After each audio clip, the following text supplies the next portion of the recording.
affect the resonant frequency of this tuning fork or any object. These factors are stiffness, mass, and damping. Increasing stiffness raises the resonant frequency. On the other hand, the frequency can be lowered by increasing mass. Finally, adding damping reduces the amplitude with little frequency change. The effect of resonance on your data is vibration frequencies that occur in the resonant frequency range of the transducer will be amplified by as much as 20 times. Therefore, it is important to know the limitations of the selected transducer and the manner in which it is mounted. This long stinger or probe is useful for reaching hard-to-get places and for reaching through a mesh guard to a bearing. However, this probe should not be used for general points because of the amplitude inaccuracies beyond its resonant frequency, which is approximately 300 Hz. Since many problems you want to detect occur outside this frequency range, it is not the ideal tool to be used with a sensor. This 2-inch stinger is also a very handy tool and may be part of the standard accessory kit with your analyzer.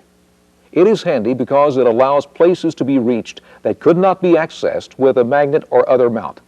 The linear range of the sensor with this 2-inch probe is approximately 500 Hz. This would be suitable for many machines that have shaft turning speeds ranging from 1,000 RPM to 1,800 RPM.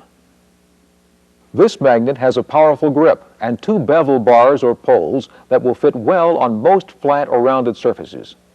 Using this magnet increases the linear frequencies of the same accelerometer to 1,100 Hz. Therefore, it can be used acceptably on shaft speeds to 3,600 or 5,000 RPM and acquire the data you need. This small magnet has a flat surface for mounting. To avoid erroneous data due to unstable mounting, it should be used only on flat surfaces. The linear range of the same sensor with this magnet mount increases to 1,600 Hz and makes it even more desirable if the mounting surfaces are flat. There are instances when even this frequency range is not high enough. When a couplant fluid is used between the sensor and the magnet and machine, the linear response range is increased in this accelerometer to 5,000 Hz with less than a 10% variance. Typical couplant fluids can be a light oil or grease or even petroleum jelly. All of these magnets provide a greater frequency response range than either the 8-inch stinger or the 2-inch stinger. Another benefit of the magnets over the stingers is they hold themselves on with the same force time after time to give you greater repeatability for your data month after month. Studies have shown that data varies substantially depending on the pressure used with a stinger. When data is collected by different personnel, the data varies even more, which makes trending data risky at best. For this reason, it is often difficult to get good repeatable data with handheld mountings. This Quick Connect sensor mounting has the benefit of being placed at exactly the same location from one survey to the next, and it goes in place quickly. The response curve is linear over a longer frequency range and even exceeds the magnet mounts. Another method of mounting sensors is to stud mount the sensor in a pre-drilled, pre-tapped hole. This mounting method provides the greatest linear response range and will give the best, most accurate, repeatable data. Whether your sensor mounting is a stinger, magnet, Quick Connect, or stud mount, collect your data using the same sensor type, the same sensor mounting, and the same locations time after time.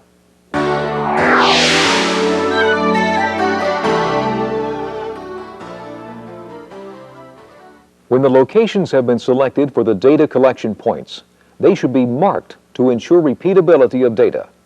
One common way to mark a machine for use with the CSI Model 908 or the 906 two-pole magnets is to use a paint marker to draw a target. A single line around the perimeter of the magnet location is usually adequate. It's not necessary to paint the target area solid. An outline is good enough. A fully painted target simply adds more damping between the sensor and the source of the vibration and reduces the amount of energy that reaches the sensor. You will find that after several uses, the paint begins to chip off due to the impact of the magnet as it is applied and removed. Another common method of marking the points is to glue on steel pads of the approximate size of the magnet footprint.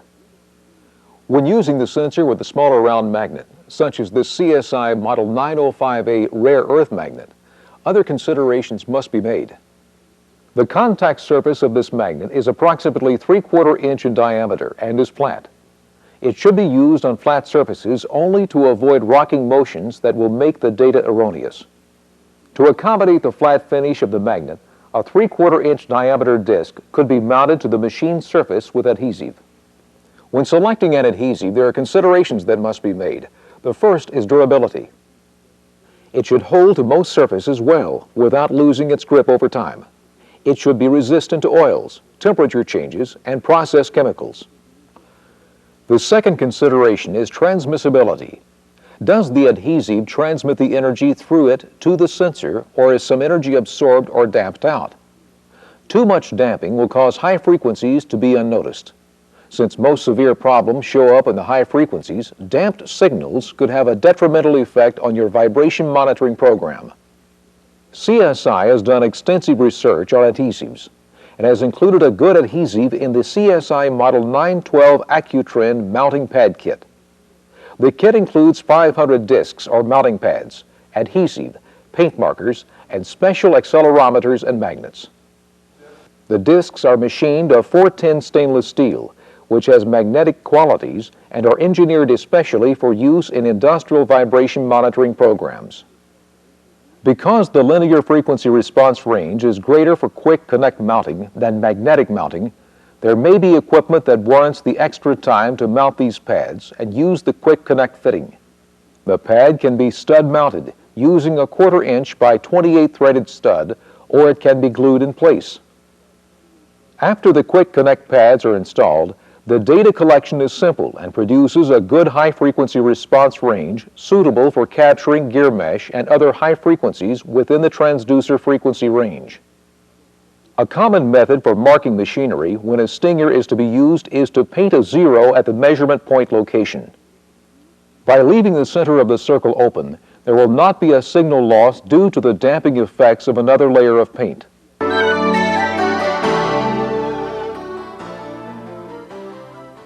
Ensure repeatability of your data collection by marking the machinery. Whether you use a stinger or magnet mounting, mark the machinery with either paint or mounting pads suitable for your sensor mounting. When using the mounting pads, be sure the adhesive does not damp the signal. Routinely measure these same locations to enhance your trending capabilities.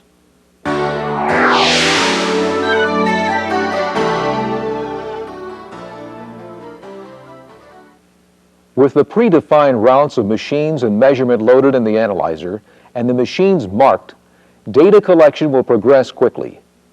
However, there are certain cautions and considerations that should be made to ensure the data acquired is good. The first consideration is to view the data live as it is collected. This will allow you to make a quick check that the data looks reasonable, and you may be able to diagnose problems as you collect the data. Some data collectors or analyzers, such as the CSI Model 2115, allow you to select whether to display the waveform, the spectrum, toggle between waveform and spectrum from sample to sample, or to display both the spectrum and waveform on a split screen. Select the display that benefits you most. The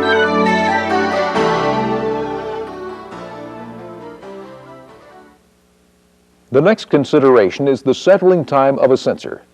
When a sensor, especially a magnet-mounted one, is placed on a machine, it tends to smack the machine and shock the sensor. Let's look at this as the next point is taken. Many G's are imparted into the sensor as it is placed on the machine. This causes extreme amplitudes and will take 3 to 5 seconds for the levels to settle down. If this energy is included in the spectral averages for the measurement point, the data will be corrupted and of no value to the analyst. The same consideration needs to be made when powering a permanently installed sensor from the panel. Each time a powered cable is connected to the sensor, the voltage shocks the sensor in much the same way and requires the same settling time. Be sure to allow 3 to 5 seconds settling time after placing the sensor on the machine or connecting a powered cable to a permanently installed sensor.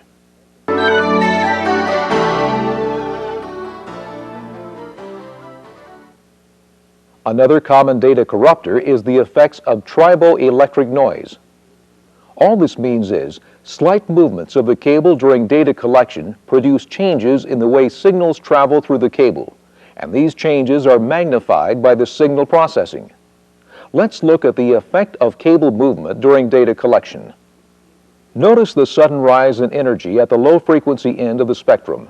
This is often referred to as a ski slope because of its shape, but is commonly due to triboelectric noise or cable movement. The ski slope is especially common when data is acquired with a stinger because of the slight continual movement of the hand and cable. During data collection, be sure to avoid cable movement, as that may add a ski slope to your data, causing unusually high readings.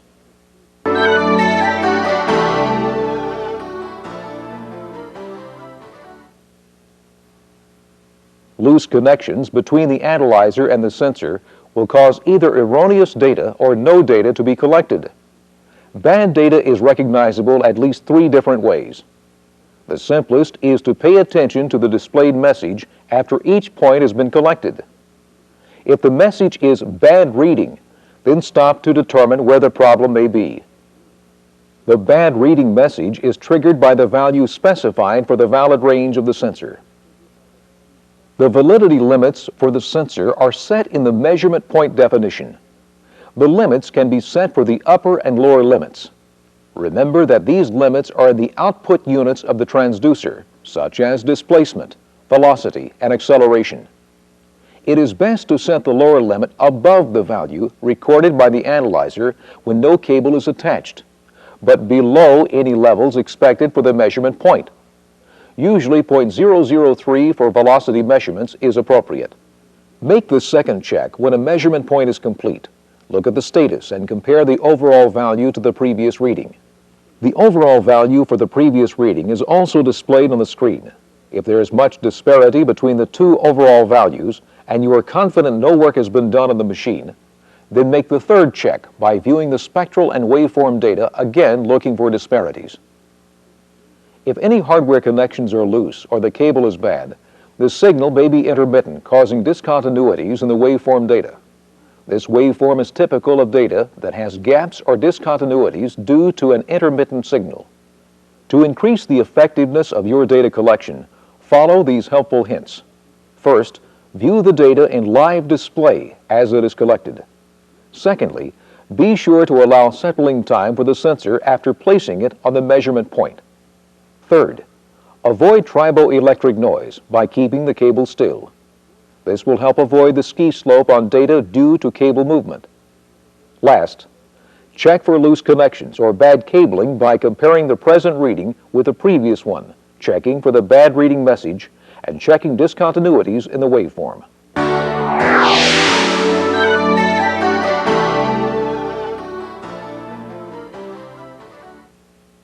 There are certain key steps to do when an alarm is triggered. First, determine which frequency range or ranges are in alarm by pressing the page key and view the listing of the parameters. The alarmed parameters will be highlighted. Press the page key again to display the spectrum and make note of the frequency ranges that alarmed. View the waveform to confirm any possible preliminary diagnosis.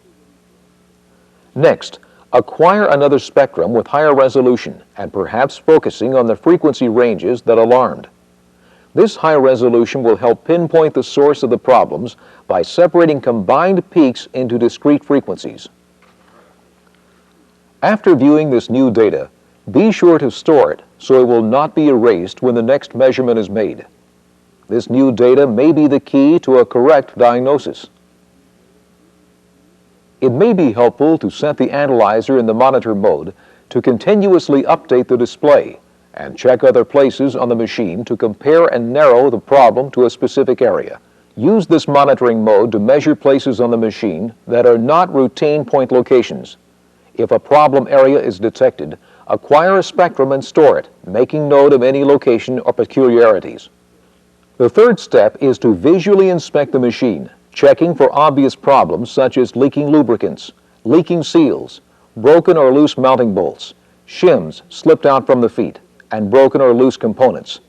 If gauges are available, Are they in the normal range? Be sure to record any observations to help eliminate questions when analyzing the data in the office. Some analyzers have the ability to store notes, and they will be transferred to the computer along with the spectral and waveform data.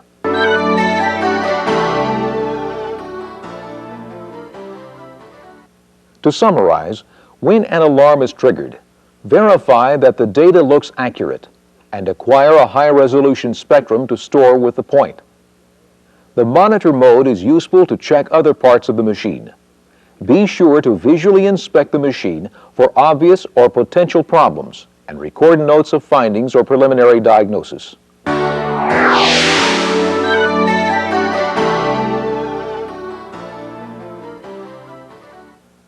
When measurement points are out of reach or are unsafe for personnel because of temperature extremes or environmental considerations, they can often be accessed by using the fiberglass extension pole with a strong magnet mount, such as the CSI 906 or 908 super magnet on the sensor. Using the steel mounting pad as a target helps ensure a firm mounting and good data. The swivel head of the extension pole adjusts for nearly any angle. Sensor grips are available for most common size sensors. All the measurement points that require the extension pole could be placed in one route to avoid the loss of time for changing the sensor and cabling.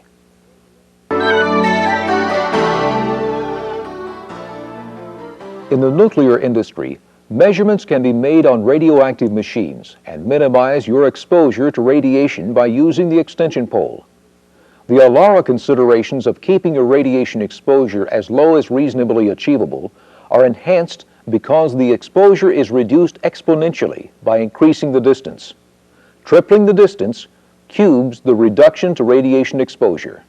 Oftentimes, the full dress is reduced to extremity protection because of the ability to extend your reach and reducing radiation exposure.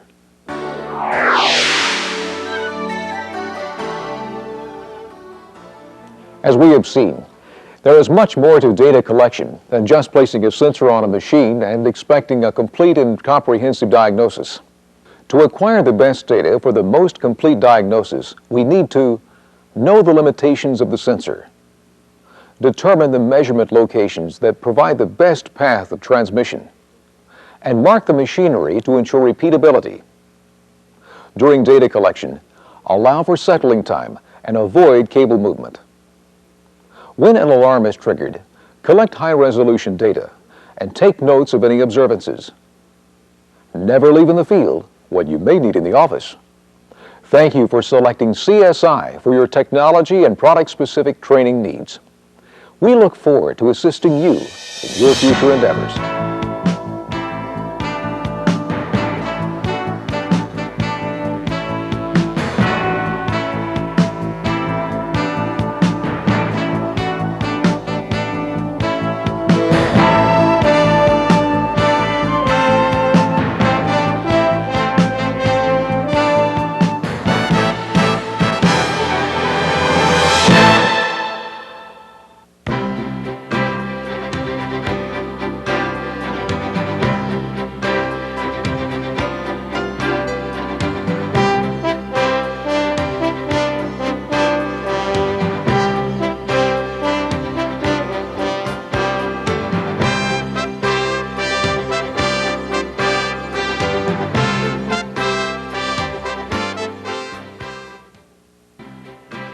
For information on these or other CSI training videos, books, manuals, posters, or classes, call area code 615-675-2400 extension 237.